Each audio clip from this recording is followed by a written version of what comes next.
ബഹുമാനരായ സത്യവിശ്വാസികളെ, വിശ്വാസികളെ, അള്ളാഹുവിനെ സൂക്ഷിച്ച് അവന്റെ വിധിവിലക്കുകൾ ജീവിതത്തിന്റെ എല്ലാ മേഖലയിലും എല്ലാ സന്ദർഭത്തിലും പാലിച്ചുകൊണ്ട് ജീവിക്കണമെന്ന് ഏവരെയും ഓർമ്മപ്പെടുത്തുകയാണ്, വസിയത്ത് ചെയ്യുകയാണ്. നമ്മൾ നേരിടാൻ പോകുന്ന പ്രത്യാഘാതങ്ങളെക്കുറിച്ച് ആഴത്തിൽ ബോധ്യപ്പെടുമ്പോഴാണ് അരയും തലയും മുറുക്കി പലരും രംഗത്ത് വരാറുള്ളത്. ഒട്ടനവധി ഉദാഹരണങ്ങൾ നമ്മുടെ മുമ്പിലൂടെ ഈ വിഷയത്തിൽ കടന്നു പോകുന്നുണ്ട്.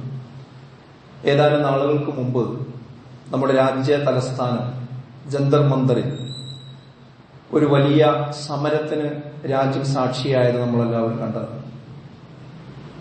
ആ സമരമുണ്ടായതിന്റെ അടിസ്ഥാന കാരണമെന്ന് പറയുന്നത് വിദ്യാർത്ഥികളുടെ ഭാവിയെ ബാധിച്ചു എന്നതാണ്. അവരെഴുതിയ പരീക്ഷയുടെ പേപ്പർ ലീക്കായി എന്നത് അവർക്ക് ബോധ്യപ്പെടുകയും ഇങ്ങനെ രാജ്യം മുന്നോട്ട് പോയാൽ ഞങ്ങൾക്കിവിടെ ഒരു ഭാവിയില്ല എന്നവർക്ക് ഓരോരുത്തർക്കും ആഴത്തിൽ ബോധ്യപ്പെടുകയും ചെയ്തപ്പോഴാണ് ഓൺലൈനിൽ നിന്നും ഓഫ്ലൈനിലേക്ക് വന്നുകൊണ്ട് എല്ലാവിധ പ്രാതികൂലാവസ്ഥകളെയും ഭേദിച്ചുകൊണ്ട് അവർ മുന്നോട്ട് വരാനുണ്ടായ ഒരു കാരണം. അവസാനം ഒരു മന്ത്രിയുടെ രാജിയിൽ വരെ അത് കലാശിക്കുന്നൊരവസ്ഥ നമ്മൾ കണ്ടതാണ്. ഇതെല്ലാ രംഗത്തും അങ്ങനെ തന്നെ. പ്രൊമോഷൻ പ്രതിസന്ധിയാകും എന്ന് തോന്നിയാൽ പല ഉദ്യോഗാർത്ഥികളും അതിന് സമയമുണ്ടാക്കിക്കൊണ്ട് തന്നെ ഡിപ്പാർട്ട്മെന്റ് ടെസ്റ്റുകൾ എഴുതുന്ന അവസ്ഥ നമ്മൾ കാണാറുണ്ട്. ഏതാനും നാളുകളായി അധ്യാപക ലോകത്തും ഇത് നമ്മൾ കണ്ടുകൊണ്ടിരിക്കുകയാണ്. സുപ്രീം കോടതിയുടെ ഒരു വിധി അനുസരിച്ച് ഇനി അധ്യാപന രംഗത്ത് തുടരണമെങ്കിൽ കേട്ടറ്റ് എന്ന് പറയുന്ന പരീക്ഷ അധ്യാപകർക്ക് നിർബന്ധമാണ്. അത് എഴുതാത്ത ഒരാൾക്കും ഇനി തുടരാൻ കഴിയില്ല, ഇൻക്രിമെന്റ് ലഭിക്കുകയില്ല എന്ന കർശനമായ ഒരു നിയമം വന്നപ്പോൾ അത് ആഴത്തിൽ ഓരോരുത്തർക്കും അത് അവനവന്റെ കരിയറിനെ ബാധിക്കുമെന്ന അവസ്ഥ വന്നപ്പോൾ ഇതുവരെ വായിക്കാൻ സമയമില്ലാതിരുന്ന, ഇതുപോലെയുള്ള പരീക്ഷകൾക്ക് തയ്യാറെടുക്കാൻ സമയമില്ലാതിരുന്ന പലരും നിർബന്ധിതാവസ്ഥയിൽ അതിന് തയ്യാറാകുന്ന സാഹചര്യം നമ്മൾ നമ്മുടെ സംസ്ഥാനത്ത് ഇന്ന് കണ്ടുകൊണ്ടിരിക്കുന്നുണ്ട്. രോഗം വന്ന് നമ്മൾ ഡോക്ടറെ കണ്ടു കഴിഞ്ഞാൽ ഡോക്ടർ എല്ലാം പരിശോധിച്ച ശേഷം ബ്ലഡ് നോക്കിയ ശേഷം പറയാണ് ഇത് കുറച്ച് മാരകമായ അസുഖമാണ്, വളരെ വേഗത്തിൽ നിങ്ങൾ ചികിത്സയിലേക്ക് കടക്കണം, ഒരു ഓപ്പറേഷൻ ആവശ്യമുണ്ട്, ഒരു സർജറി ആവശ്യമുണ്ട്, അതിന് ഇത്ര കാശ് വരും എന്ന് പറഞ്ഞാൽ അതെനിക്കിപ്പോ സമയമില്ല, ഞാൻ കുറച്ച് തിരക്കിലാണ്, എന്റെ അടുത്ത് കാശില്ല എന്നൊന്നും ആരും പറയാറില്ല. കാശും സമയവും ഒന്നുമില്ലെങ്കിലും അതെങ്ങനെ ഉണ്ടാക്കുമെന്നതിനെ കുറിച്ച് ചിന്തിക്കും. ഇതിന്റെയൊക്കെ അടിസ്ഥാന പോയിന്റ് എന്താണെന്ന് വെച്ചാൽ എന്നെ ബാധിക്കും എന്ന് തോന്നിയാൽ അതുവരെ നമ്മൾ പറഞ്ഞ ഒരു ന്യായീകരണവും നമുക്ക് ബാധകമാവില്ല. നമ്മൾ അതുവരെ ഈ കാര്യങ്ങൾക്കൊക്കെ എനിക്ക് സമയമല്ല, എനിക്ക് നേരമില്ല, എന്റെ അടുത്ത് കാശില്ല, എനിക്കത് അറിയില്ല, ഇങ്ങനെയൊക്കെ നമ്മൾ പറയും. പക്ഷെ അതെന്നെ ബാധിക്കും, ഞാൻ ഇതിന് രക്ഷപ്പെടില്ല എന്ന് തോന്നിയാൽ അതിന് ഒരുങ്ങുക എന്നത് ഈ ദുനിയാവിൽ നമ്മൾ കണ്ടുകൊണ്ടിരിക്കുന്ന ഒരു കാര്യം തന്നെയാണ്.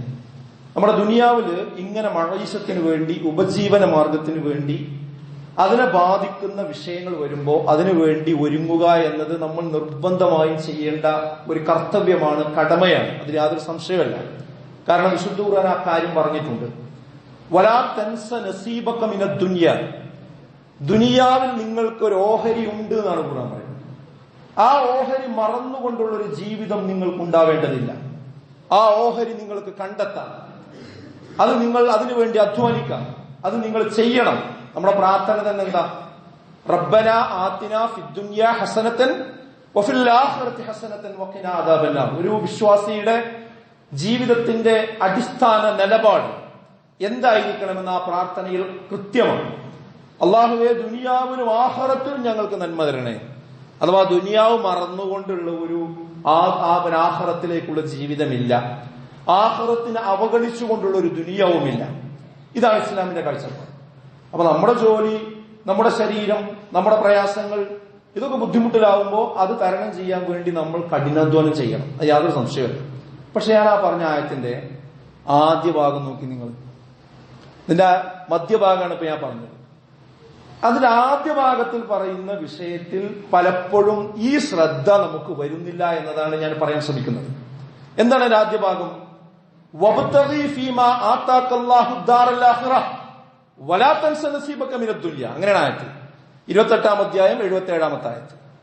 വബ്തഗി ഫീമാ ആതാകല്ലാഹു ദാറൽ ആഖിറ, നിങ്ങൾക്ക് അല്ലാഹ് നൽകിയിരിക്കുന്ന വിഭവങ്ങൾ എന്താണോ, അത് സമയമാകാം, അത് സ്വത്താകാം, അത് മറ്റു കഴിവുകളാകാം, സ്വാധീനങ്ങളാകാം, എന്താകട്ടെ, അല്ലാഹ് നിങ്ങൾക്ക് തന്നിരിക്കുന്ന വിഭവങ്ങൾ എന്താണോ ആ വിഭവങ്ങൾ ഉപയോഗിച്ചുകൊണ്ട് നിങ്ങൾ തേടണം, അധ്വാനിക്കണം. എന്തിനു വേണ്ടി? ദാറൽ ആഖിറ, ആഖിറത്തിലുള്ള വീടിനു വേണ്ടി, പരലോകത്തുള്ള വീടിനു വേണ്ടി, അവിടെയുള്ള സ്വർഗത്തിന് വേണ്ടി. ഇതിനാണ് നിങ്ങൾ കൂടുതൽ നിങ്ങളുടെ സമയം ചെലവഴിക്കേണ്ടത്. ഇതിനാണ് നിങ്ങളുടെ കൂടുതൽ സമയം, നിങ്ങളുടെ പണം നിങ്ങൾ ചെലവഴിക്കേണ്ടത്. ഈ വിഷയത്തിലായിരിക്കണം നിങ്ങൾ കൂടുതൽ ടെൻഷൻ അടിക്കേണ്ടത്. ഇതാണ് വിശുദ്ധ ഖുർആൻ പറയുന്നത്. എന്നിട്ടാണ് പറഞ്ഞത് എന്ത്? വലാ തൻസ നസീബക മിനദ് ദുനിയ, എന്നാൽ ദുനിയാവിൽ നിങ്ങൾക്ക് ഒരു ഓഹരിയുണ്ട്, നിങ്ങൾ മറക്കും വേണ്ട. അപ്പൊ പ്രയോറിറ്റി എന്ന് പറയുന്നത് എന്താണ്? മരിച്ചതിന് ശേഷമുള്ള യഥാർത്ഥ ജീവിതം. വൽ ആഖിറതു ഖൈറുൻ വഅബ്ഖ, ഏറ്റവും നല്ലതും എന്നും ബാക്കിയാകുന്നതുമായ പരലോകത്തിലേക്കുള്ള വിഭവങ്ങൾ, അതിനുള്ള പാഥേയം ഞാനും എന്റെ കുടുംബവും എത്രത്തോളം ഒരുക്കി വെച്ചിട്ടുണ്ട് എന്ന ചിന്തയാണ് ഒരു വിശ്വാസിക്കുണ്ടാകേണ്ടത്. പക്ഷേ പരലോകത്ത് സംഭവിക്കാനിരിക്കുന്ന പ്രത്യാഘാതം ഇന്ന് പലർക്കും ബോധ്യപ്പെട്ടിട്ടില്ല എന്നുള്ളതാണ്. മറ്റാരെങ്കിലും അല്ല പറയുന്നത്, വിശ്വാസി സമൂഹത്തിൽ തന്നെ നല്ലൊരു വിഭാഗത്തിന് അത് ബോധ്യപ്പെട്ടിട്ടില്ല. ഇപ്പൊ ഏതൊരു പള്ളി മഹല്ലൊക്കെ നിങ്ങളെടുത്ത് പരിശോധിച്ച് നോക്കി, ഒട്ടനവധി വീടുകളും കുടുംബങ്ങളും മെമ്പർമാരും ആളുകളൊക്കെ അവിടെ ഉണ്ടാവും. അതില് മതപരമായ തന്റെ നിഷ്ഠകൾ പാലിക്കുന്ന, അതിനോട് കൃത്യമായി കൂറു പുലർത്തുന്ന ആളുകൾ അതിൽ ശതമാനം വളരെ കുറച്ചായിരിക്കും. പിന്നെ കുറച്ചൊക്കെ തള്ളിയ നീങ്ങുന്ന കുറച്ച് ആൾക്കാരുണ്ടാവും. വേറെ കുറച്ച് ആൾക്കാർ വെള്ളിയാഴ്ച എന്ന് വന്ന് ഒപ്പിട്ട് പോണ സ്വഭാവക്കാരുണ്ടാവും. ഇതാണ് പൊതുവേ നമ്മുടെ സമൂഹത്തിൽ കാണുന്ന ഒരു ചിത്രം എന്ന് പറയുന്നത്. ഇപ്പൊ ഞാൻ 2-3 എക്സാമ്പിൾ പറയാം. ഞാനിത് പറയുമ്പോൾ ഹുത്തുബ എന്ന് പറയുന്നത് നമ്മൾ സ്വന്തം നമ്മളെ വിലയിരുത്താൻ വേണ്ടിയാണ്. നമ്മൾ ഇതിനൊക്കെ പ്രാധാന്യം കൊടുക്കുന്നുണ്ടോ എന്ന് വിലയിരുത്താൻ വേണ്ടിയാണ്. ഇപ്പൊ നമ്മളെ നമസ്കാരത്തിന്റെ കാര്യം എടുത്തു നോക്കി നിങ്ങൾ. നമസ്കാരം എല്ലാവരും നിർവഹിക്കുന്നുണ്ടായിരിക്കാം. പക്ഷെ ആ നിർവഹിക്കുന്നത് ഒരു പുരുഷനെ സംബന്ധിച്ചിടത്തോളം ഇസ്ലാം നിർബന്ധിക്കുന്നത് എങ്ങനെയാണ്? ബാങ്ക് കൊടുത്ത് വീട്ടിലുണ്ടെങ്കിൽ പള്ളിയിൽ വന്ന് ജമാഅത്തായി നമസ്കരിക്കണമെന്നതാണ്. ഇപ്പൊ നമ്മളിൽ പള്ളിയിൽ ഏകദേശം പള്ളി നിറഞ്ഞില്ലേ? ഈ ആളുകളൊക്കെ അസർ നിസ്കാരത്തിന് ആരും മരിച്ചു പോലില്ലല്ലോ, മരിച്ചവിടെ മയ്യത്തോടെ കൊണ്ടു. അപൂർവ ആളുകളൊക്കെ യാത്രയെ മറ്റു കാര്യങ്ങളിലൊക്കെ പോയിട്ടുണ്ടാവും. ബാക്കിയുള്ള ആളുകൾ എന്തുകൊണ്ട് അസർ ജമാഅത്തിന് എത്തുന്നില്ല? എന്തുകൊണ്ട് മഗ്‌രിബിന് എത്തുന്നില്ല? എന്തുകൊണ്ട് ഇശാക്ക് എത്തുന്നില്ല? എന്തുകൊണ്ട് സുബഹിക്ക് എത്തുന്നില്ല? 5 വക്ത് ഉണ്ടല്ലോ നമുക്ക്. അതിൽ കൃത്യമായി ജമാഅത്തായിട്ട് എനിക്ക് നിസ്കരിക്കണം എന്ന ഒരു തോന്നൽ എന്തുകൊണ്ട് നമുക്ക് വരുന്നില്ല? ഇവിടെയാണ് പറയുന്നത് ഇതിന്റെ പ്രത്യാഘാതം നമുക്ക് ബോധ്യപ്പെട്ടിട്ടില്ല എന്നുള്ളത്. നേരത്തെ ഞാൻ പറഞ്ഞ ടെസ്റ്റ് എഴുതിയിട്ടില്ലെങ്കിൽ പ്രത്യാഘാതം നമുക്ക് ബോധ്യപ്പെടുന്നുണ്ട്. അതുപോലെ നമ്മുടെ രോഗം ചികിത്സിച്ചിട്ടില്ലെങ്കിൽ നമുക്കുള്ള പ്രത്യാഘാതം നമുക്ക് ബോധ്യപ്പെടുന്നുണ്ട്, അല്ലേ? പക്ഷെ ഇതിന്റെ പ്രത്യാഘാതം ബോധ്യപ്പെടുന്നില്ല. അള്ളാന്റെ മാർഗത്തിൽ ഇപ്പൊ പണം കൊടുക്കുന്ന വിഷയം, നിസ്കാരത്തിലൊക്കെ ഓക്കെ ആയ ആൾക്കാരാണെങ്കിലും പണത്തിന്റെ അടുത്തേക്ക് വന്ന സ്വഭാവം മാറും. തരാന്ന് പറയും, കൊടുക്കാന്ന് പറയും, എഴുതാന്ന് പറയും. പക്ഷെ അത് പിന്നാലെ നടന്നാലും കിട്ടാത്തൊരു സ്വഭാവക്കാരുണ്ട്. എന്താ വിഷയം? ഇതെന്റെ ബാധ്യതയിൽപ്പെട്ടതല്ല എന്ന ഒരു മുൻവിധിയാണ് ആ വിഷയത്തിലുള്ളത്. അതേപോലെ തന്നെ ദീനി വിജ്ഞാനത്തിന്റെ സദസ്സുകൾ നമ്മുടെ മുമ്പിലുണ്ട്. ആഴ്ചയിൽ നടക്കുന്ന ഖുർആൻ ക്ലാസ്സുകളുണ്ട്. അതുപോലെ തന്നെ ഇപ്പൊ ഒരു ഖുതുബ എടുത്തോക്കിങ്ങളും ഒരാഴ്ചയിൽ നിർബന്ധമായിട്ട് ഒരു വിശ്വാസിക്ക് കിട്ടേണ്ടതാണ്. പക്ഷെ സ്ഥിരമായിട്ട് ആ ഖുതുബ കേട്ടെങ്കിലോ എന്ന് വിചാരിച്ചിട്ട് 2ാം ഖുതുബ കഴിഞ്ഞ് വരുന്ന ആൾക്കാർ എത്ര ആളുണ്ട്? 2ാം ഖുതുബിന്റെ സമയത്ത് വരുന്ന എത്ര ആൾക്കാരുണ്ട്? സ്ഥിരമായിട്ട് അത് അജണ്ടയിലില്ല. ഒരു ഉത്ബോധനം കേൾക്കുക എന്നുള്ളത് അജണ്ടയിലേ ഇല്ല. യൂട്യൂബിൽ പലതും കേൾക്കും. പക്ഷെ ഇസ്ലാമികമായിട്ടുള്ള ഒരു പ്രസംഗമോ ഒരു കാര്യമോ എത്രത്തോളം നമ്മൾ കേൾക്കും? അതിന് എത്ര ശ്രമമുണ്ട് നമുക്ക്?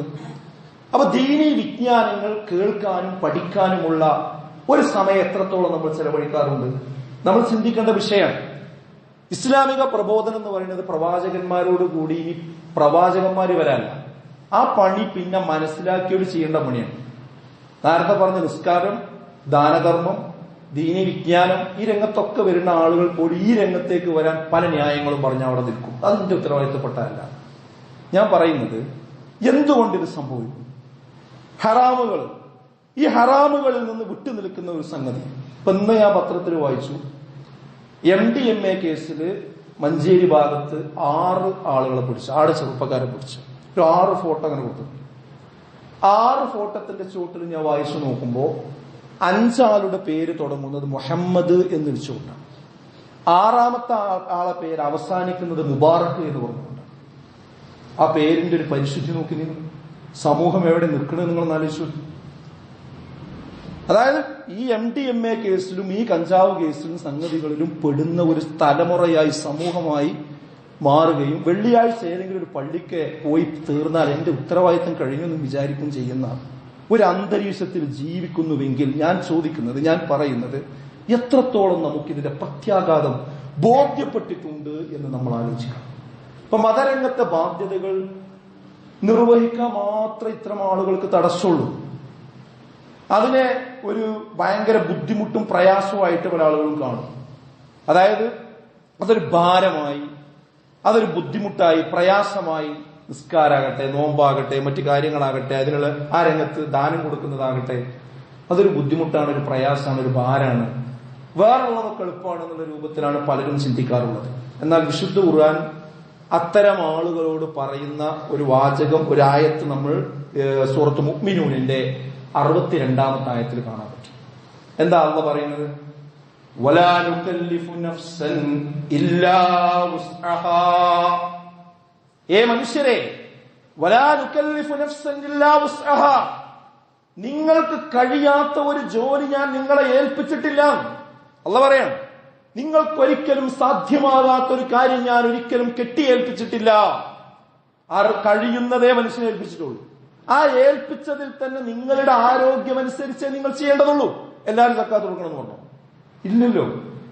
സക്കാത്ത് കൊടുക്കേണ്ടത് ആരേ ഉള്ളൂ? അതിനുള്ള നിസാബ് എത്തിയ ആളെ കൊടുക്കേണ്ടതുള്ളൂ. എല്ലാവരും ഹജ്ജ് ചെയ്യണമെന്ന് പറഞ്ഞോ? ഇല്ല. ഹജ്ജിന് ശാരീരികമായിട്ടും സാമ്പത്തികമായിട്ടും താക്കത്തുള്ളവരെ ചെയ്യേണ്ടതുള്ളൂ. എല്ലാവരും നിസ്കരിക്കണോ? വേണ്ട. ആരോഗ്യമുള്ളവരെ നിൽക്കേണ്ടതുള്ളൂ. ഏത് വിഷയങ്ങൾ എടുത്തു, ദീൻ യുസ്റാണ്, എളുപ്പമാണ്. അതാ പറഞ്ഞ അല്ലാഹ്. പക്ഷെ ഇത് പറയുമ്പോ ഈ ഒരു വാതിലിലൂടെ ചില ആൾക്കാർ എന്ത് ചെയ്യും? അവനവന് ചെയ്യാൻ പറ്റുന്ന കാര്യങ്ങൾ തന്നെ ചെയ്യാതെ പോകും. ചെയ്യാൻ പറ്റുന്ന കാര്യം ചെയ്യാതെ പോകും. അതായത് എനിക്കത് കഴിയില്ല, പടച്ചോ ദീനൊക്കെ എളുപ്പാന്നല്ലേ പറഞ്ഞ് ഇത്രയൊന്നും കഷ്ടപ്പെടണ്ട. പക്ഷെ യഥാർത്ഥത്തിൽ ബാധിതപ്പെട്ട ആളാണ്, യഥാർത്ഥത്തിൽ ഹജ്ജ് ചെയ്യാൻ ബാധിതപ്പെട്ട ആളാണ്, യഥാർത്ഥത്തിൽ സക്കാത്ത് കൊടുക്കാൻ ബാധിതപ്പെട്ട ആളാണ്. പക്ഷെ ഈ ന്യായം വെച്ച് കണ്ടു പോകും. അതുകൊണ്ട് അതിന്റെ തൊട്ടടുത്ത് പറഞ്ഞു നോക്കി നിങ്ങൾ, വലദൈനാ കിതാബും യന്തിഖു ബിൽ ഹഖ്. വലദൈനാ, എന്നാൽ നമ്മുടെ കയ്യിലുണ്ട്, കിതാബുൻ, ഒരു ഗ്രന്ഥം, യന്തിഖു ബിൽ ഹഖ്, അത് യാഥാർത്ഥ്യം സംസാരിക്കും. അത് യാഥാർത്ഥ്യം സംസാരിക്കും. ഹക്ക് പറയുന്ന, ഹക്ക് വെളിപ്പെടുന്ന, ഹക്ക് രേഖപ്പെടുത്തുന്ന ഒരു ഗ്രന്ഥം നമ്മുടെ കയ്യിലുണ്ട്. അല്ലാഹ് നമ്മുടെ ഹൃദയം അറിയണോന്. നമുക്ക് കഴിയോ കഴിയില്ലേ, നമ്മളെ ന്യായം എന്താ, ദുർന്യായം എന്താ, ഇത് ഭാര്യനെയും മക്കളെയും മഹലിനെയും ബോധ്യപ്പെടുത്താൻ നമുക്ക് കഴിയും. പക്ഷെ പടച്ചവനോട് നമുക്ക് പറഞ്ഞു ദുർ പറയാൻ കഴിയില്ലല്ലോ. അല്ലാഹ് പറയാ, വലദൈന, എന്റെ കയ്യിലുണ്ട്, കിതാബുൻ യന്തിഖു ബിൽ ഹഖ്. അതുകൊണ്ടേ വഹും ലാ യുളമൂൻ, ഒരാളോട് ഞാൻ അക്രമം കാണിക്കൂല, ഒരാളോട് ഞാൻ അനീതി കാണിക്കില്ല. എനിക്കറിയാം ആരെയാണ് ശിക്ഷിക്കേണ്ടത്, ആരെയാണ് രക്ഷിക്കേണ്ടത്, ആരാ സ്വർഗത്തിൽ, ആരാ നരകത്തിൽ, ഒക്കെ കൃത്യമായിട്ട് അറിയാം. ഒരാളോടും അനീതി കാണിക്കൂല. അപ്പൊ മതരംഗത്തെ ഈ ബാധ്യതകൾ നിർവഹിക്കാനേ ഈ നേരത്തെ പറഞ്ഞ ആളുകൾക്കൊക്കെ തടസ്സവാദങ്ങളുള്ളൂ. വേറൊരു മേഖലയിലാണെങ്കിൽ ഭയങ്കര ആക്റ്റീവ് തരാം, അതിന് പണം കൊടുക്കാൻ പ്രശ്നമില്ല. ഇപ്പോഴും ലോകകപ്പിന് വെച്ച ഫ്ലക്സുകൾ നാട്ടിൽ നിന്ന് എടുത്തിട്ടില്ല അല്ലേ? എത്ര നീളമാണ് അതിന്റെ നീളം നോക്കി നിങ്ങൾ. കളി കണ്ടു, അത് ആസ്വദിച്ചു എന്നുള്ളൊരു തെറ്റായിട്ടല്ല ഞാൻ പറയുന്നത്. ഞാൻ അവിടെ പറയുന്ന പോയിന്റ് എന്താ, നമ്മുടെ ചെറുപ്പക്കാരുടെ പ്രയോറിറ്റിയാണ് ഞാൻ പറയുന്നത്. ലക്ഷങ്ങളല്ലേ ഓരോ ഫ്ലക്സ് ബോർഡിന് ചെലവാക്കുന്നത്. അതിന് പണം കൊടുക്കാൻ, പിരിവ് കൊടുക്കാൻ കഴിയുന്ന ഒരു ചെറുപ്പക്കാരനോട് മതപരമായ ഒരു കാര്യം പോയി പറഞ്ഞാൽ അതിനൊരു 10 രൂപ വേണം, 100 രൂപ വേണം, അല്ലെങ്കിൽ സ്വന്തം കുട്ടിക്ക് പഠിക്കണം മദ്രസയിലെ ഫീസ് സമയത്ത് കൊടുക്കണം എന്ന് പറഞ്ഞാൽ അതിന് അധ്യാപകനോട് ചൂടാകുന്ന സ്വഭാവമാണ് അല്ലേ? സത്യമല്ലേ പറയുന്നത്? ഇവിടെയാണ് നമ്മൾ മനസ്സിലാക്കേണ്ടത് എന്താണ് അവിടെ സംഭവിക്കുന്നത്. ഖുർആൻ പറയണത് എന്തറിയോ, അതിന്റെ തൊട്ടടുത്ത ആയത്താണ് ബൽ ഖുലൂബുഹും, അവരുടെ ഹൃദയമെന്നാൽ ഫീ ഗംറത്തിൻ മിൻ ഹാദാ, നേരത്തെ പറഞ്ഞ ആ മതപരമായ കാര്യങ്ങളിലെ അതിനെക്കുറിച്ച് അവർക്ക് അവരുടെ ഹൃദയത്തിൽ അന്ധത ബാധിച്ചിരിക്കുകയാണ്, ഒരു മൂടുപടം വന്നിരിക്കുകയാണ്. അവർ കണ്ണുകൊണ്ട് കാണാത്ത കുഴപ്പമൊന്നുമില്ല, അവർ കേൾക്കാത്ത കുഴപ്പമില്ല. ഈ പറയണമൊക്കെ അവർ കാണുന്നുണ്ട്, പറയണമൊക്കെ അവർ കേൾക്കുന്നുണ്ട്. എല്ലാ പള്ളിയിലും കേൾക്കണില്ലേ, ഖുതുബ കേൾക്കണില്ലേ, പ്രസംഗം കേൾക്കണില്ലേ, ഒക്കെ കേൾക്കുന്നുണ്ടല്ലോ. പക്ഷെ എന്താ സംഭവിച്ചെന്നറിയാം, ഞാൻ നമ്മളെ പറ്റി ഞാൻ ആലോചിക്കാൻ ഞാൻ പറയും.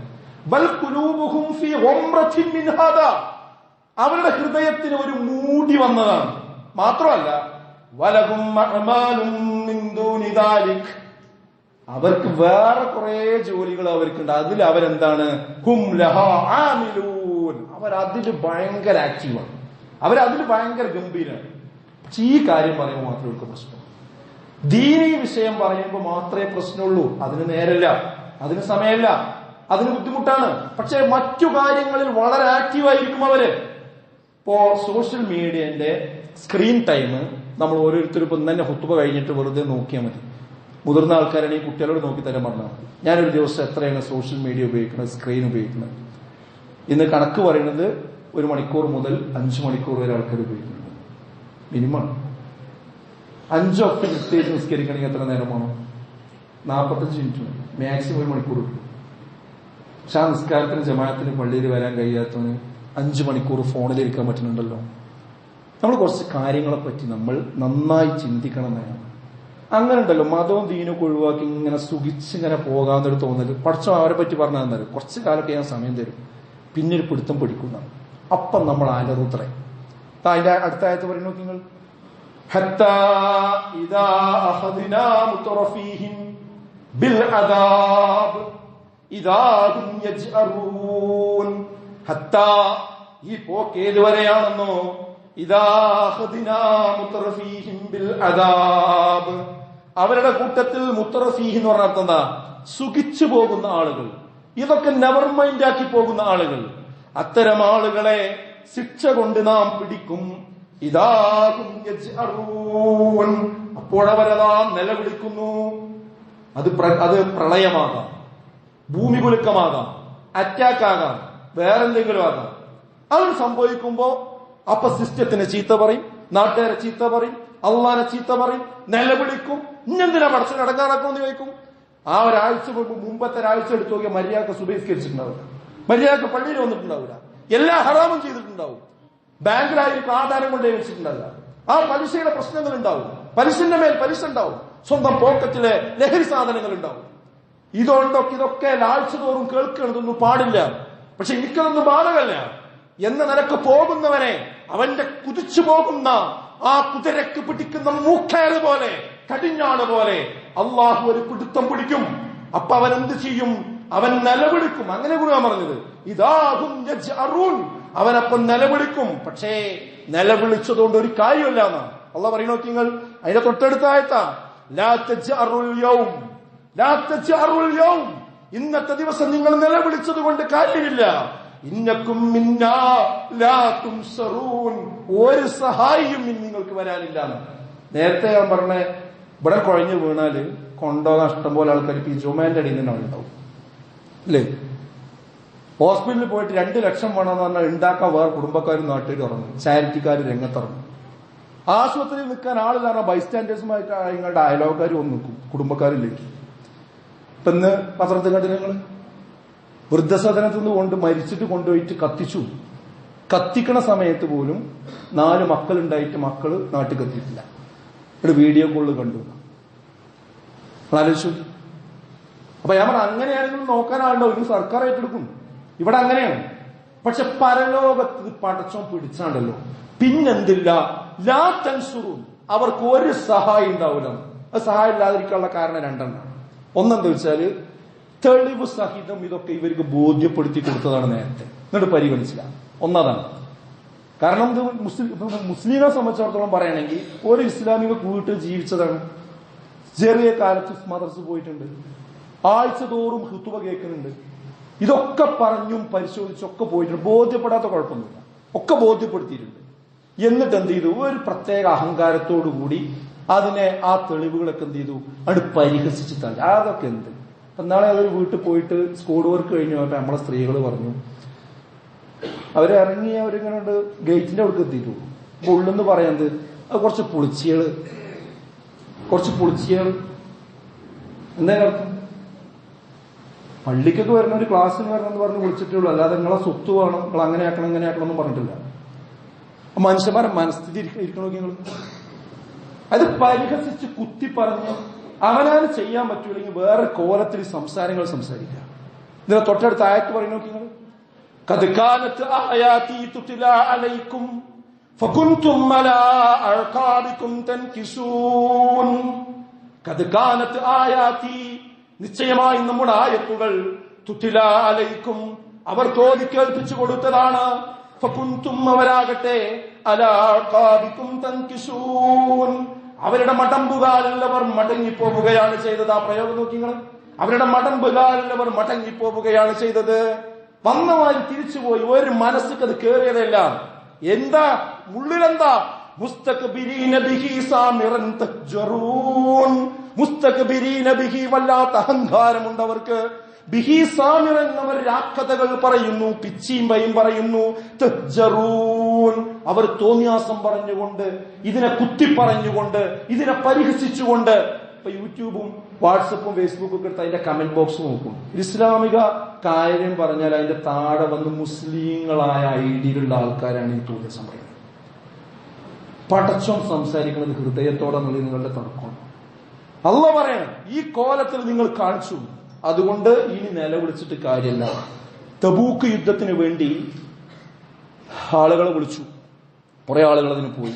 കുറച്ച് ആൾക്കാർ ഈ കപട വിശ്വാസികളെ കാലത്തുണ്ടല്ലോ, അവര് മുടന്തി നിന്നു, പോയില്ല. ന്യായം പറഞ്ഞാൽ എന്താ അറിയോ? ഭയങ്കര ചൂടാണ്, മാത്രമല്ല നമ്മൾ കൃഷിത്തോട്ടങ്ങളൊക്കെ നോക്കാൻ ആളുണ്ടാവില്ല എന്ന് പറഞ്ഞ് ന്യായം പറഞ്ഞ് അവിടെ നിന്നു. ആ നിന്നിട്ട് അതിലിങ്ങനെ അഭിരമിച്ചുകൊണ്ടിരിക്കുകയാണ് അവർ. അപ്പോ അവരോട് അള്ളാഹ് പറയുന്നുണ്ട്, അത് നമ്മൾ നോക്കുന്നത് നല്ലതാണ്. വഖാലു, അവര് പറഞ്ഞു, ലാ തൻഫിറൂ ഫിൽ ഹർറ, നിങ്ങൾ എങ്ങനെ പുറപ്പെടും ഈ ചൂടത്ത്?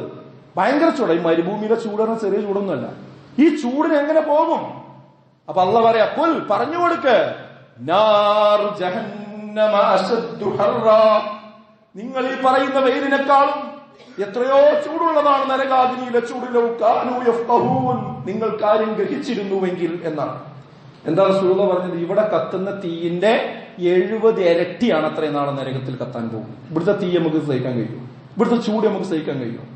കാറിന്റെ ഉള്ളിലേക്ക് കയറിയിട്ട് വാതിലടച്ചിട്ട്, നല്ല ചൂടുള്ള സമയത്ത് വാതിലടച്ചിട്ട് പിന്നെ നമുക്ക് ഏച്ചിടാനും കഴിയില്ല, പുറത്തിറങ്ങാനും കഴിയില്ല. എന്തായിരിക്കും അവസ്ഥ? ചെറിയ കാര്യമാണ്. അതിലേറെ ഗുരുതരല്ല സുഹൃത്ത്. 70 ഇരട്ടി എന്ന് പറയുമ്പോൾ പാറ കത്തണ നരകം. പാറ കത്തുക എന്ന് പറഞ്ഞ ഇവിടെ സംഭവിക്കാത്തതാണ്. മനുഷ്യന് കത്തുക, പാറ കത്തുക, ഇതൊക്കെ സംഭവിക്കും. എന്തെങ്കിലും തർക്കമുള്ളൂ. ഇത് നമ്മൾ ഇന്ന് ശ്വാസം അടച്ചു കഴിഞ്ഞാൽ ഈ പള്ളിക്കബറിൽ കൊണ്ടുവച്ച കബറിന്ന് രണ്ടാമത് എന്ത് ചെയ്യും? എഴുന്നേൽക്കും. ഈ പറഞ്ഞ എല്ലാതും അവിടെ സംഭവിക്കും.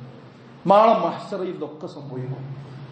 അതിനാലേ ഫല്ലദഹഖൂ ഖലീലാ, തൊട്ടടുത്ത ആയത്താ, ഫല്ലദഹഖൂ ഖലീലാ, കുറച്ച് ചിരിച്ചാൽ മതിട്ടോ.